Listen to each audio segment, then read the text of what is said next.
আচ্ছা, আমাদের বাড়িতে যে বাল্বগুলোকে ব্যবহার করা হয় সেগুলো সর্বোচ্চ কতদিন ঠিক থাকে? 2 থেকে 4 বছর অথবা সর্বোচ্চ 5 বছর। আর এরপরে এগুলো নষ্ট হয়ে যায় বা ফেলে দিতে হয়।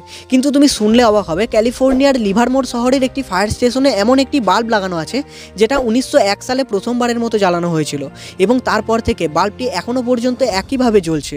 আর এই আশ্চর্য বাল্বটি শতবর্ষ নামে পরিচিত। তবে 1937 সালে প্রথমবারের মতো বাল্বটিকে বন্ধ করা হয়েছিল তার পরিবর্তন করার জন্য। এরপরে বাল্বটিকে আবারও জ্বেলে দেওয়া হয়। গ্রিনিচ বুক অফ ওয়ার্ল্ড রেকর্ডে বাল্বটির নাম রেকর্ড করা হয়েছে। অন্যদিকে 2001 সালে বাল্বটির 100তম জন্মদিনও পালন করা হয়েছিল।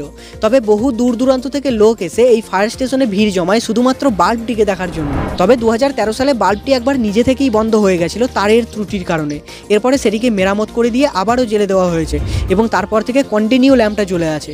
একবার চিন্তা করো, 1901 থেকে 2025, প্রায় 124 বছরের কাছাকাছি। অন্যদিকে এখনকার বাল্বগুলো তো গ্যারেন্টি শেষ হওয়ার আগেই নষ্ট হয়ে যায়।